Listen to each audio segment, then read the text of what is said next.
This week on Art in the Air features author Christopher C Gorham about his new book, Matisse at War, Art and Resistance in Nazi-Occupied France. Next, fashion and jewelry artist Anneke Dekker sharing her worldwide journey landing in Northwest Indiana. Our spotlights on the upcoming fall events at Miller Beach Art and Creative District with Julia Gibbs. Express yourself through art and show the world your heart. Express yourself through art and show the world your heart.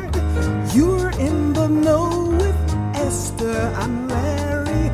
Art on the air today.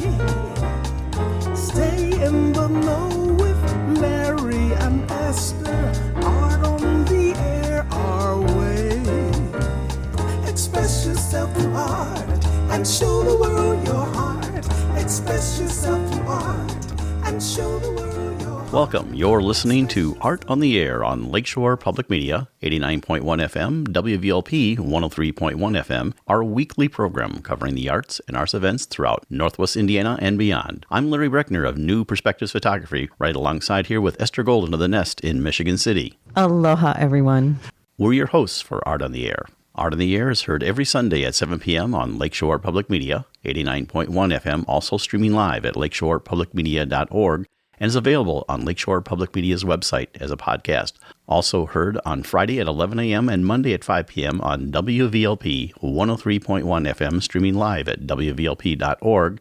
Our spotlight interviews are also heard Wednesdays on Lakeshore Public Media. Information about Art on the Air is available at our website, breck.com/AOTA. That includes a complete show archive, spotlight interviews, plus our show is available on multiple podcast platforms, including NPR One. Please like us on Facebook, Art on the Air, WVLP, for information about upcoming shows and interviews. I'd like to welcome to Art in the Air Spotlight from the Miller Beach Arts and Creative District, Julia Gibbs, who's the executive director. And they have a whole bunch of things going on. We had them on before to talk about Dance on Lake Street with the things that's ongoing. But they have a whole bunch of things. And you can always check it out at millerbeacharts.org. Julia, welcome to Art in the Air Spotlight. Hi, Larry. Thank you so much for having me. Yeah, it's nice to see you again, Julia. We're really excited about all the activities that are going on over here on Lake Street this summer. And I should mention, first of all, that yes, Dance On continues, and we're going to have two more dates coming up in August 13th and 30th. We will have another salsa lesson with our favorite instructor, Carlos Martinez, and an evening of 80s dance music spun by DJ Quinn. That'll be a lot of fun. So people can put on their 80s outfits and come out and boogie down. Have they been well attended?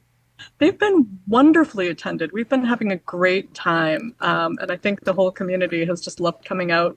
Even though it's been a little hot, we've really enjoyed being outside and dancing. There are ones that we've been doing inside, and those are also equally well attended in the aircon. It's been great. So what else do you have going on? So we just opened a beautiful new exhibit called Through the Needle's Eye, which is in our gallery right now. And it is an exhibit of 8 nationally recognized textile artists, and it was curated by Miller Beach artist Jane Wedby. Put this whole show together. It is extremely beautiful. I encourage everyone to come out and take a look. Now, if people are coming out expecting sort of like, quilts that they might have seen on grandma's bed or something like that, they're in for a very exciting surprise because this artwork is astoundingly beautiful. It's exquisite and really complex. It's artists who are using really traditional techniques in very untraditional ways. That show is going to be running through August 29th, and we have a couple of associated activities as well. There'll be a curator's talk on August 24th at 2 p.m., and that's free. Jane will be here to talk about the artists and their work. And she's also leading a workshop called X the X Beyond the Cross Stitch, which is a workshop basically taking the ideas from this show and teaching people how to use embroidery in non-traditional ways. So that's going to be a lot of fun. And that takes place on August 23rd. And people can sign up for that class at millerbeacharts.org. What is the cost of it? That class is $25. And again, the curator's talk is free. And what else is going on? I know there's a fundraiser in September, the golf fundraiser. Are there still sponsorships available for that? Sure, absolutely. The golf fundraiser, the golf outing that we do at Innsbruck Country Club every year is one of our largest fundraising efforts, and it's always really well attended. Our golf tickets sell out, but they are available right now. And again, people can go to our website and check out all the details. That is a full day, 18 holes of championship golf, and that includes all kinds of great things: dinner, quick lunch. There are snacks along the way, swag bag. It's a lot of fun. People really, really enjoy that fundraiser lots. And those live music at dinner as well. Do you have And people that then, are called riders, like that if they don't golf, they can rent a cart and be part of it that way? this year we're offering dinner tickets individually from the golf date. So if you have a spouse who's a golfer and you're just not, you can catch up with them at dinner and enjoy a really good meal. So you also have the 22nd annual Fest in the First. Can you describe that day? Sure. Yes. Fest in the First is a long running street festival here on Lake Street that celebrates Gary's first district, thus the name Fest in the First. A couple of years ago, we started offering an arts corridor as part of that festival. And we're continuing that tradition now and actually hosting the festival through the Miller Beach Arts and Creative District. It is a free festival for families to come out, bring kids, adults, everyone, and enjoy a full day of kid activities, art activities, live music. There are food vendors. Our brick and mortar stores come out and have special menus for people to try their food. It's a really fun day, and we're excited this year to have a lot of people coming out to vend. Our vending applications are open right now, and people can find that information at festinthefirst.com. Festival takes place on September 20th from 3 to 8 p.m., I should mention. Yeah. Is the Miller Community Theater doing anything? They're going to have a show coming up in the fall, and I believe they'll be holding auditions later in September, early October. They'll be doing a play called Almost Maine. And when I have more information on that, I'd be very happy to share it with you. That's great. So, and anything else be into later fall and early winter? Actually, we will have another exhibit coming up in September that is really pretty exciting. It's a solo show, so quite different from the one we've got up right now, by an artist named Irina Sivek. She is an artist who splits her time between Chicago and Miller Beach. She's an illustrator and a sculptural artist, originally from Krakow, Poland.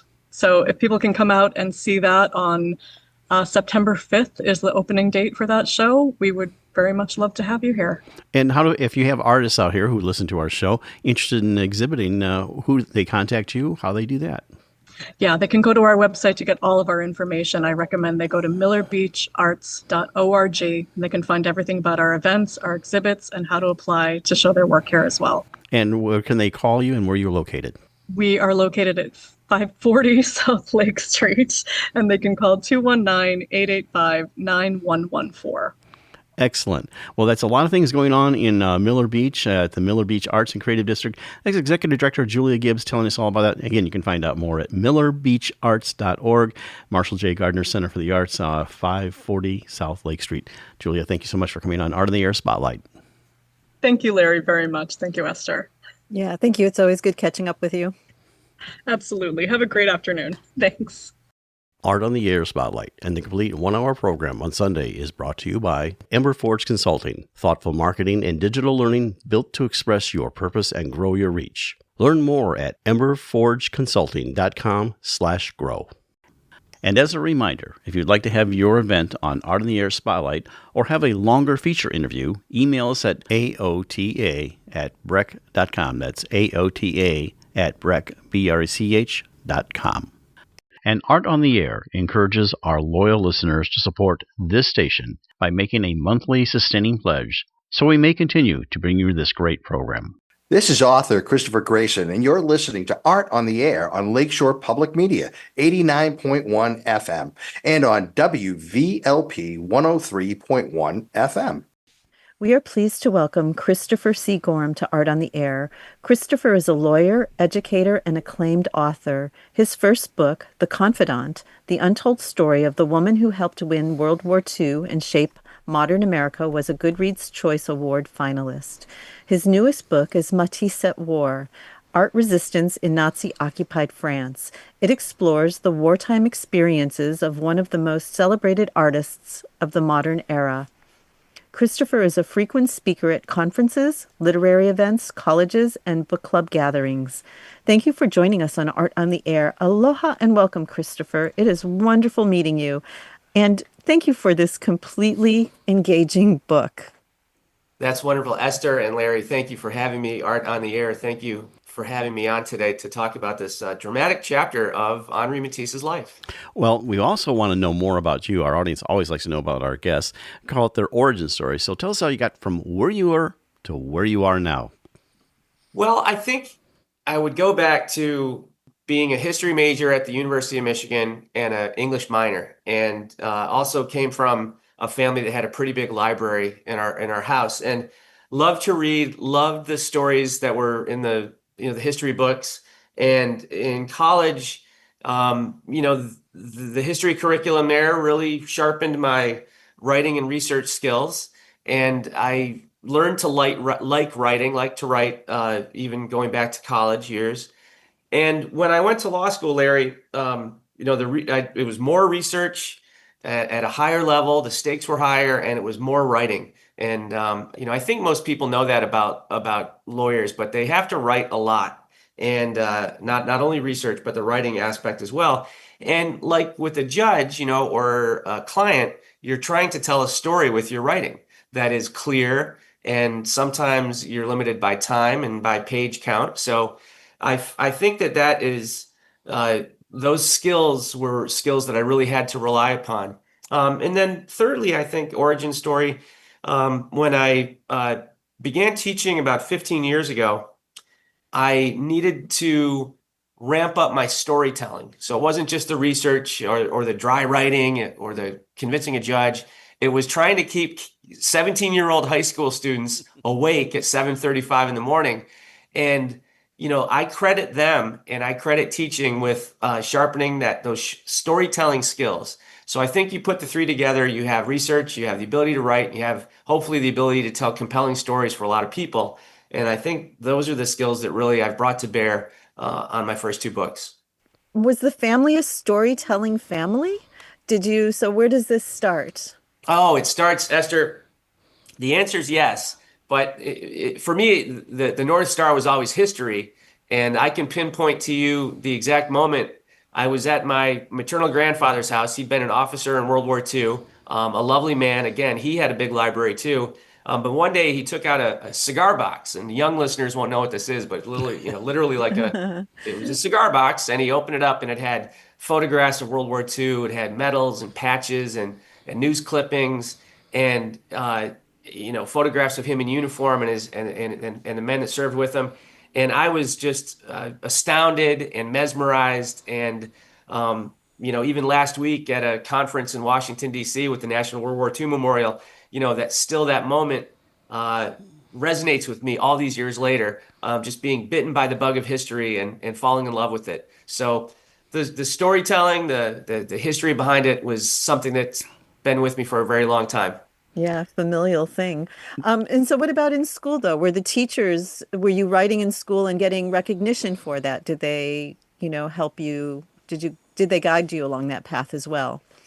Yes, I had an absolute legendary professor at the University of Michigan named Sidney Fine, who taught there, if you can believe it, from a little bit after World War II all the way until the early 90s. Wow. It's a stretch of history that he called from the sublime to the ridiculous. We're talking about going from FDR and Truman all the way to more current times. But he was a shaper of student writing in a way that made sense to me. He said, it's three parts is what he said, Esther. He said, first, lay out the facts. Don't editorialize. Just tell the people what the facts are. And the second section of your paper, talk about what other historians have said about these facts. And the third part of your paper, that's your time to evaluate and make your case. And, I think writing now is a little more loosey-goosey, but those fundamental rules were good rules to begin with. And he was a wonderful teacher of writing and a wonderful teacher of history for a lot for thousands and thousands of people that went to the University of Michigan. It seems like that structure would fit right into being a lawyer. And which I know, that brings me to the exactly. second question: is what type of law do you practice? I began as a litigation associate, worked for a pretty big firm here in Boston. And after, I don't know, about 10 years of that, my wife and I started doing some real estate law and some wills and trust and, some sort of general, small town lawyerly stuff. And that's where we are today. But when I started uh, teaching full time 15 years ago, I still have my license. I still occasionally help out with some legal matters, but from about 15 years ago, I've devoted my time to teaching. Excellent. Yeah, that's it. That's fantastic. And what subjects do you teach? Modern American history, modern America, from about Theodore Roosevelt to about the present day. Right. It's important that we learn our lessons from history. Otherwise, you make mistakes from the history that you don't remember. And I think sometimes we're suffering with that right now a little bit. Absolutely, I agree. So your previous book, that was your first book that you came out with? Yes, I had done a little short pieces of writing for Heather Cox Richardson, who's someone that I'm sure some of your listeners would know. She had a website called WeirdHistory.org, and I did a few short pieces of her. She is, as your folks know, is an amazing, amazing, beautiful writer. And just having her edit these short pieces for me was very instructive. And it kind of whetted my appetite for a longer form piece of writing. And it's something I've always liked to ask writers is, so you put your heart and soul into writing, and then you have an editor. Tell us that process, and can it be a love-hate thing, or how does that work? I just heard a thing on NPR about someone about how she's better known as an editor than her own writing. But tell us about that relationship. Sure. And Liz May of Kensington, if you're listening, it's a love-love relationship.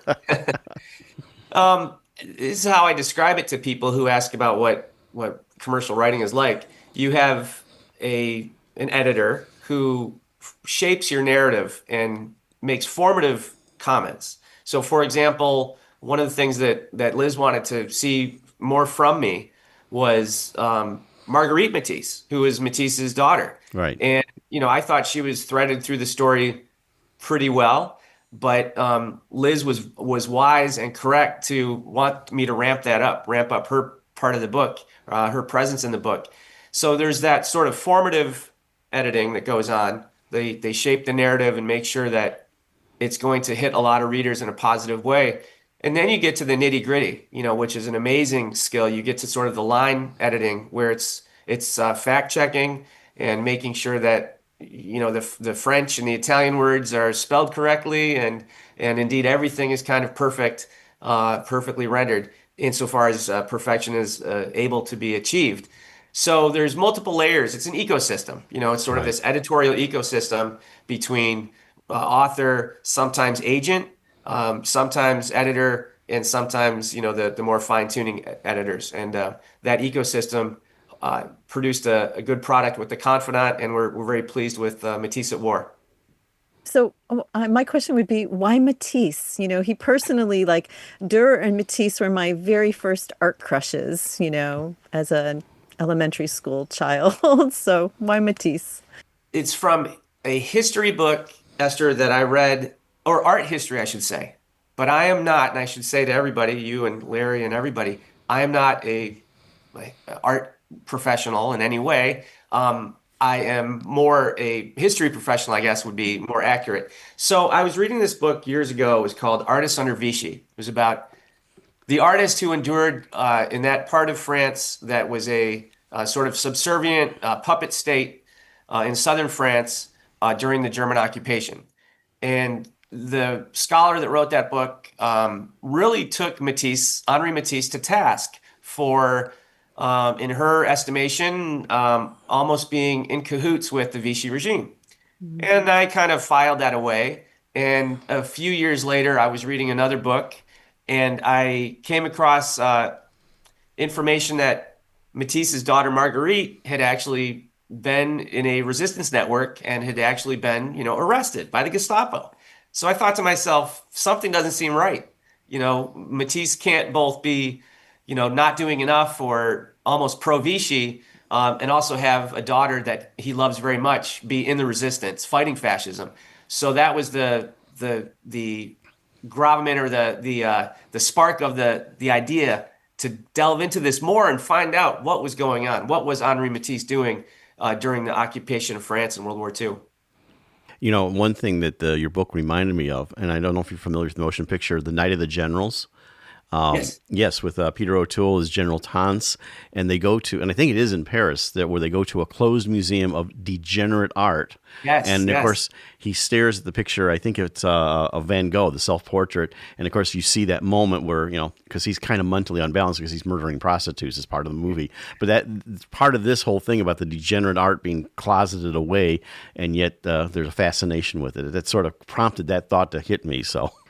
There's a photograph in the book that is Matisse was lumped in with the degenerate artist, and he was, I guess we use the word canceled now, but his works were stripped off the museum walls and taken out of collections and hidden away in storerooms, except for 5 or 6 Matisses that Hermann Goering wanted to have in his collection. Right. So there's actually a photograph of the second in command of the Third Reich at a Paris museum, ogling these 2 Matisses. It's just flabbergasting.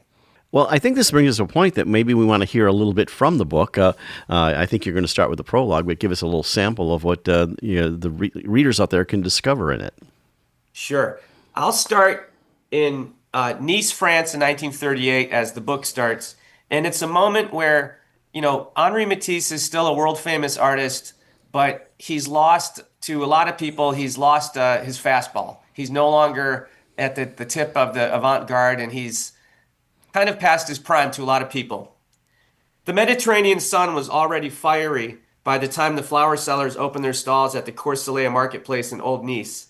To the dismay of the small-time merchants and cafe owners, tables remained empty, and the open-air square did not see its usual throng of perspiring tourists and French women toting woven baskets.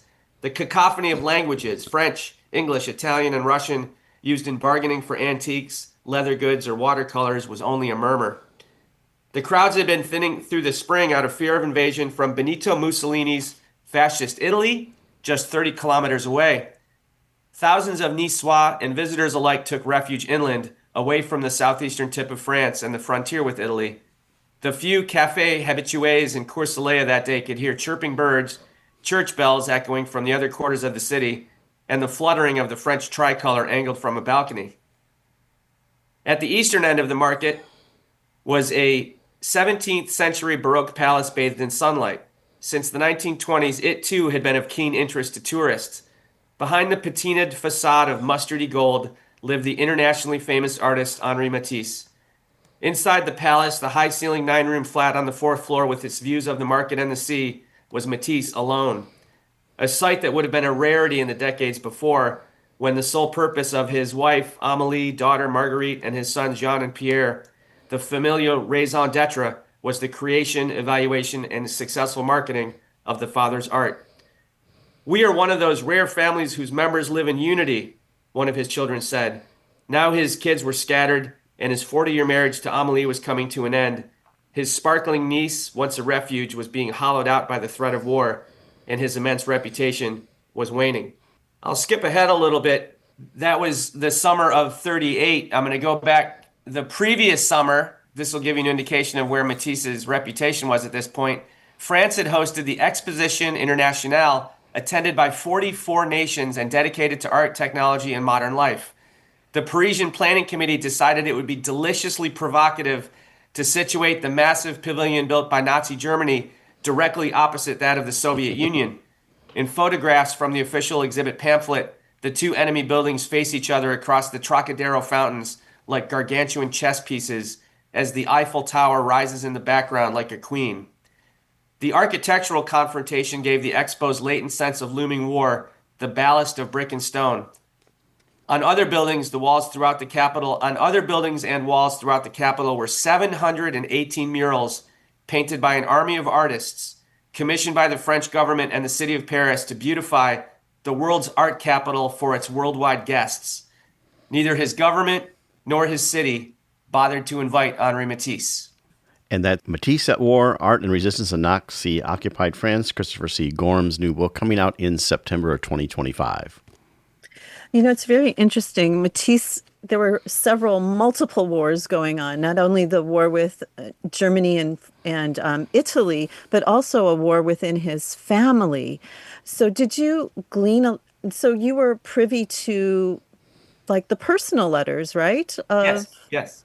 Yeah, so in the book, and as I was reading it, I was like always going, is this from a letter? Is this from, a lot of references were from the book Father and Son, which, Yes, John and I was Russell. wondering if those were from personal letters as well, because they were so moving, so much of it.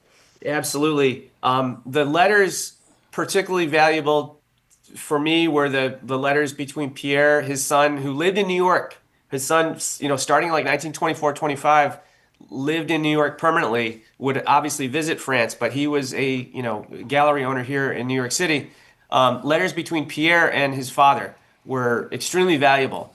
His son Jean was not much of a writer, and so there really aren't letters, or at least not a cache of letters between Jean and his father. But Pierre and his father wrote often until the censors during World War II and during the occupation stopped that flow of correspondence for a time.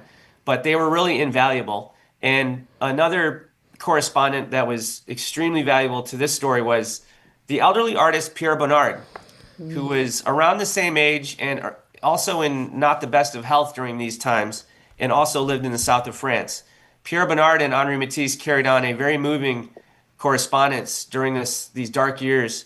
And I found it, on the one hand, it's sort of like these two old guys kvetching about things, but I also found it very, very moving because they would, in one instance, Pierre Bonnard tells Matisse that, hey, they've found these incredible paintings on this cave in Lascaux. These are these sort of Stone Age paintings that were in this cave that was found by a French schoolboy during this time. And he sort of marvels at the color of these oxen and deer and animals that were in this cave system. So there's this sense that these two artists, as they talk to each other, are talking, time doesn't really matter. They're talking from prehistory all the way into the future of art that neither one of them will ever be able to see, but they know it will be there. Well, you can let your guard down with a friend that you cannot necessarily with your family. And so these are his true, deep feelings sharing with a friend. It's really so. No. You're absolutely right. And there's one very, very sweet remark by Matisse. He says to Bonnard, and gasoline was scarce and getting around was very, very difficult at this time. And he says to Bonnard, he says, come visit me in Nice. He says, bring your pooch. And he says, you're going to take the tram, up to my house. And he said, you might have to buy a train ticket for the pooch, but not a place to stay. And for me, one of the quotes in the books, it was like hearing the same church bells as Ravel gave Matisse a feeling of peace and tenderness. And before that, it was all about how he was harsh because his father was harsh. But as he got older, he was a lot, more of like maybe his true nature was able to be expressed. I think you're right. He was very economical with his words. And he believed that you should paint through your paintings and you should communicate your emotions through your art. That was something that he told his art students when he was a younger art teacher. And really, I think a lesson that he internalized throughout his life. He would be moving and be candid in his letters, but he was more or less economical with his speaking and let those artworks tell the French people during these dark years that he was on their side, that he was of France, that he was a Frenchman from the very beginning of his life and was not going to leave his countrymen or leave his country during this time of need, and also communicate through his cutouts and through his paintings and his illustrated books, messages that the French people he knew would get. And I think that's the subtle and patriotic genius of Matisse during these years. Yeah, it must have been difficult for him, and even in Vichy France, as you have to put on the facade of supporting the Nazi regime in a sense, and yet keeping a low profile, I suppose, but doing just like what you said, is making sure his Frenchness was still there without offending the powers that be. Well, it was amazing to learn in your book that he had two opportunities to leave France, to go to Brazil and to go to California. But here's a quote that he said, "If everyone who has any value leaves France, what remains of Right. France?" Yes. It was like really powerful. And Pablo Picasso is in Paris and stays, obviously stays on, refuses to leave. Picasso is a rival to Matisse in some ways and a frenemy to Matisse in some ways. But Picasso was Spanish. He was Spanish born. And for Matisse, the born on French soil, lifelong Frenchman was important. In fact, Picasso's companion during the war, Francois Gillot, says he was a beacon of hope. Matisse was a beacon of hope to young French people throughout the war and throughout the occupation. Real quick, what's your next project? I know this one's coming out on September 30th of 2025, but what's the next thing on your radar screen? Well, TBD. Another job of editors in commercial publishing is to alight on a topic that sort of fits in with maybe previous books, if that makes sense. Right. Yeah. So I don't think, you don't want to go too far afield from, if you're trying to establish a brand as a writer or author, you don't want to go too far afield. So we're still horse trading and we're still having discussions at the highest levels. I kid, but we're still having discussions about that third book. But it's an exciting newish career for me, and feel very gratified to not only tell the story of Anna Rosenberg in my first book, but to bring to readers the story of Henri Matisse and his family and their bravery and courage in occupied France during World War II. In our final moments, tell us how they can find out about your book. It's coming out, I know, September 30th, and also your website and how people can find out about you. Going to my website, ChristopherCGorham.com, will give you my speaking engagements. We'll tell you where you can buy the book, and also you can look at the video trailer for both of the two books there. So I would encourage people to check that out. And anywhere books are sold, you'll see Matisse at War. Comes out September 30th, 2025, as Larry said. Well, we appreciate you coming on Art in the Air and sharing the Matisse at War, Art and Resistance in Nazi-occupied France. Christopher C Gorham, and like he just said, September 30th coming out. Thank you so much for coming on the show and sharing this very intriguing part of history that's history and art kind of blended together. Thank you, Larry and Esther and your listeners. It was my pleasure to be with you today. Yeah, it was completely captivating. Thank you. Art in the Air listeners, do you have a suggestion for a possible guest on our show? Whether it's an artist, musician, author, gallery, theater, concert, or some other artistic endeavor that you are aware of, or a topic of interest to our listeners, email us at aota@brech.com. That's aota@brech.com. We'd like to thank you for listening to Art on the Air. Our show relies on the support of not only our show underwriters, but also our listeners who make donations to this station. Your support of this station will ensure Art on the Air may continue bringing you the best of the arts and culture programming for Northwest Indiana and beyond. If Art on the Air is important to you, please consider supporting this station with a one-time contribution or even making an ongoing sustaining contribution. For information on how to make a contribution, go to this station's website or our show website, brech.com/AOTA. And thank you. Did you know that you can also listen to Art on the Air anytime as a podcast at Lakeshore Public Media's website, through Lakeshore's app, or from NPR? Plus, it's available on demand from your favorite podcast website, including TuneIn, Spotify, Amazon Music, Pandora, Apple Music, iHeartRadio, and many more. Hi, this is Dorothy Graydon. I'm a contemporary artist in Northwest Indiana, and you're listening to Art on the Air on Lakeshore Public Media, 89.1 FM, and on WVLP 103.1 FM. We are happy to welcome Anneke Dekker to Art on the Air. Anneke is an artist equally skilled in multiple disciplines. Her artwork and jewelry are inspired by cultures from around the world.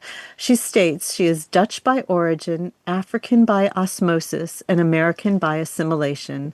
Anneke had started working with fabrics, leather, and beads in the mid-1960s. She started designing and manufacturing clothing as Anko Fashion's brand. While the fashion line has been discontinued, she continues to create her vibrant paintings and jewelry.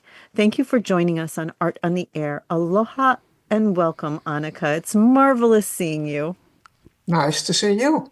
Well, Anneke, we always like to start our show off with like kind of your background. I call it your origin story, and I think you have a very interesting one. So tell us how you got from where you were to where you are now. Okay, well, of course, I was born in the Netherlands, and my husband always wanted to leave. He just wanted to get out and go somewhere. So at one point, we tried to get into America, but we couldn't find a sponsor.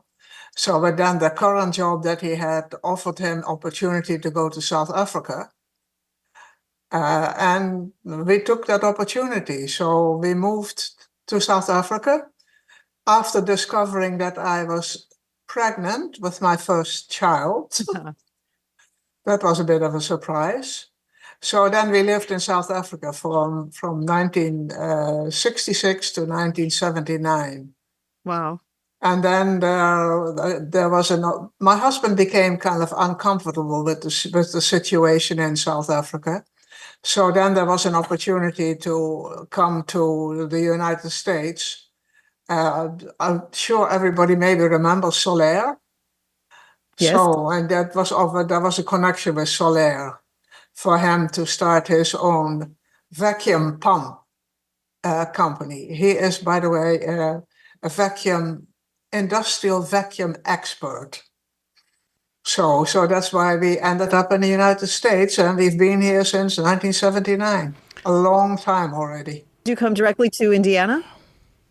Yes. Yeah, we ended up in LaPorte, and I mean, now we're in Michigan City, but we've always been in this area. We want to take you back to where you came from because we want to clarify that you came from the Netherlands and growing up there. So maybe tell us a little bit about your early experiences there, because I see on your biography is very interesting. Well, I mean, I was the oldest of a family of 7 kids, and my parents were always encouraging us to do things. I mean, make puzzles. Our dad took us on walks through the forest and make little funny landscapes to give to the neighbors with mushrooms and moss and branches and so on. Always drawing, always making things. That's how I grew up. Did that carry on through school? I mean, in the schooling, was there an emphasis on art and literature? Yeah, actually, I did. And I've always drawn and painted. And in actual fact, I did what was then called a famous American artist course. And that was then by mail. I had to do my drawings. I had to mail them to the US. They looked at them. They came back with comments. They mailed them back. Oh, wow. That was then.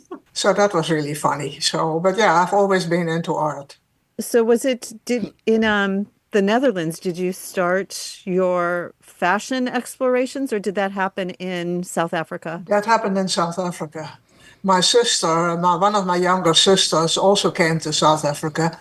And we loved shopping in what was then called Vrededorp and the Oriental Bazaar, where they had these small stores, and in the back there were piles and piles and piles of fabrics, old fabrics, beautiful old fabrics, georgettes and painted fabrics from the 1920s and so on. And they let us loose in there, and we could pick up what we wanted. So then we decided to just do that and do some things in South Africa. And we had a Thursday open house every week. And that ended up to be very successful. So that's how I got into the fashion business. Were you and your sister at first making all the clothing? Yeah, we made everything ourselves. We designed and made everything ourselves. At the same time, I was also a potter. I was a potter and I taught pottery to kids. And I had really good teachers. So I really enjoyed that too. Wow. So, and then in 1979, we felt we had to leave. So we came here to the U.S. Did you first come to Northwest Indiana? Was that, or how was your journey into the United States? To Northwest Indiana, to where we are right now, LaPorte and Michigan City. Yeah, and I mean, I don't regret it at all. We feel very privileged to live here. I mean, it's close to the lake. Not that we are beach people at all, but I mean, the climate here is so much better than in other places in this country. So happy about that. I just wondered So- what brought you to that part of Northwest Indiana. I mean, in all the United States, did you have some contact here, someone local you knew? Yeah, or- the Solaire contact. They brought him here. And like a good wife, I followed. But you followed with Anko. So how That when I came here, I mean, of course, he went out to work for Solaire, set up his own division there. And I started the fashion business here. And I don't even remember how I got into contact because I had some really good seamstresses that were all kind of from Korea or Japan. And they were just fantastic. And South America, yeah. So I ended up with a bunch of, first was the two people only. And that's how I got into the fashion business. I did the same here with an open house in the US, so in LaPorte. So that was actually closer to Michigan City then. And then I did all kinds of fashion shows at Potawatomi and other places until I did a benefit in Chicago for the American Cancer Society. And one of the then famous boutique picked me up and wanted to carry my line. That's how I got into the national fashion business and into the wholesale business. I sold to all the big department stores, to a lot of specialty boutiques for the longest time. And that was a fun time. I really enjoyed that. Until in 1995, I decided that was it. I'd had enough. Was done with it. So then I started painting seriously. So that's why I am here. were you painting before? And did any of your paintings show up on the fashion? I mean, were you painting on any of the garments? Well, did it in such a way that it was kind of like in an applique form, like flowers on clothes, and that was our signature with big roses on the shoulders and appliques on the jackets. So that was my kind of fashion drawing then. So at that point, was it strictly the clothing, or had you added jewelry and other accessories? We also, at times, my sister also came over to the US and we made jewelry to match the clothing. Yeah. We used like pieces of fabric and matching beads, and they were kind of big, bulky necklaces. They were then the fashion in the 80s. So yeah, that was also very successful.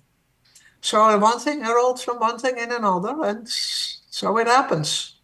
It's true. So you continued on with the jewelry. Did you do the jewelry while you were painting, or is that a totally separate? No, I do them together.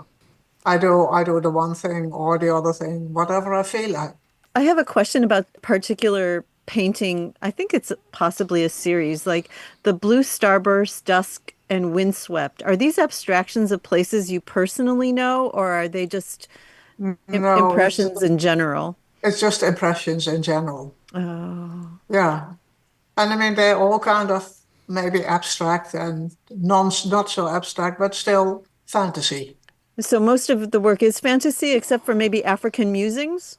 No, everything is fantasy, but it's all a lot is based on my African experiences, of course, because I loved living there. So yeah, and you can see that in my work. There's often an influence like that, even Yeah. now. Yeah. Yeah, quite a bit. And you extended some of your artwork into making art cards, and Yeah. is that inspired by, like, say, your existing painting, and you take that and make that into cards, or how or are they separate pieces of art? Yeah, no. I just take my existing paintings and I maybe crop them a little bit, and I can print them here myself. So, I mean, several of the stores have them. So, yeah, and that's another fun thing to do. Is everything under Anko still? Yeah, it's Anko. And I mean, right now, I can still run into people that ask, when are you going back into the fashion business? Because my signature look was really kind of Jersey and very relaxed. Comfortable, right? Yeah, very comfortable and relaxed. So no, I'm not, well, I'm doing occasional sewing, but just for myself or for fun. I see one of the things you're doing, and it looks like on your website, the pieces there are sold, is sculpture. So tell us about your journey into doing sculpture. I've always picked up things, and I guess that started in my childhood. I mean, collecting stones and interesting pieces of wood and branches and so on. And I had a whole boxes here of stuff, and one day I just decided to do something with it, and I really enjoyed it. So I did that. I do that occasionally. They're just small sculptures. Some of them are maybe a foot high, but that's as high as they are. Some are just a few inches. And the first time I did that, I sold a lot. So I haven't done some for a while, but I'm thinking of doing that again. And do you have a So studio in your house? I mean, is that where you work from mostly? A place that. yes, you can see my studio. I We know it's have built beautiful. we built this new house at Tryon Farm, and we were lucky enough to move in on the day the pandemic was declared. Oh, And my sister, one of my other sisters was in Bali, and she managed to come over also on the same day, still flying in. But then, of course, because to help us with the move. And also on that same day, all our stuff had been moved here. So everything was here. So that was so perfect. And they came and helped, and of course they couldn't leave. So then they had to stay and help some more until they finally were able to go back at the end of April. So that was great. We love this place here, and that was the one thing. We designed the house ourselves with the help of an architect. And I always wanted a studio. So this is a little corner of the studio. It's about 4 times as big. My husband has one little corner, and the rest is mine. You're listening to Art on the Air on Lakeshore Public Media, 89.1 FM, on WVLP, 103.1 FM. Well, you brought up about the pandemic, and we've talked to our artists in the past about that. How did that affect you? Did it make? I realize you're moving in and setting this up, but after you got kind of settled, was it a period that you withdrew, or was it a very creative period for you? Because we can't. No, it was very creative because I mean I actually really like being at home. I like being in my studio. I mean I find it very inspiring. So yeah, no, I was okay. We were okay. It was nice. It was a nice time. Didn't mind too much. Plus, maybe we are already old, so we're in our 80s, so that was fine. We've done a lot of traveling in our lives, a lot. So we are perfectly happy now settling down and staying where we are. so do you still collaborate with your sister? Oh, yeah, I do. I have a sister in Australia and 2 in Holland, and we talk every week. So, and I mean, I tell them about my art and they tell me about what they are doing. So, yeah, so still. So are they also artists? They don't consider themselves artists. I do. But they dabble. So that's fine. Yeah, it's still being creative. Right. So, Anneke, is there a kind of art that you have not done that you are interested in exploring? You've done this wide variety of jewelry, fashion, sculpture, and of course paintings. But is there something medium or something that you haven't done that you want to do? I actually also, not so long ago, I started knitting and crocheting. So that's also what I do. I have scrapbooks that I've done forever. From 1962, when I first started married, I have fashion scrapbooks from 1962 onwards. And now the only thing I'm doing is I'm always on the lookout to see for new things to do, but I don't think there's anything in particular that I really feel I feel now that I have to do. I mean, I have so much to do that I can do myself with all. I have a huge storeroom. That thing in that doorway in the back is my storeroom, where I have big boxes of beads and yeah, actually I want to play with my leftover fabrics, like the leaves and that are left over from the Uncle Fashion's time. So that's still on my program. I haven't quite figured out what I'm going to do, but that's one of the things that I can play with. Are there any beads left over from the African time, or have you used all of those? Yes, no, I still have beads left over because I brought a lot. I mean, I brought all my fabrics and all the beads, so I just couldn't leave them behind. And in addition, I brought lots of stones. I mean, big ones, small ones, because I like them. So are you working on a new series of paintings right now? Because each of the series are so wildly different. Uh, well, I'm always doing something, but I haven't started a new series yet. I'm just playing around. I had a little bit of because during the pandemic, I got a problem, and I think it is because of the COVID vaccine, that my heartbeat started being very irregular. So it ended up to be so bad that I had to have a pacemaker put in. And after that, for a while, I had a hard time getting going again.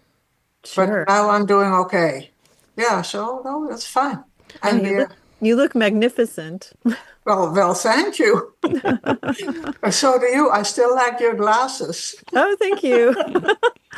So you have a thing coming up. It's actually through the Lebesnick Center for the Arts, and you have a thing in October 12th, and actually two different sessions, where you're going to have invite people in to see your home and see all the work there and everything like that. So just tell us a little bit about what that experience will be like.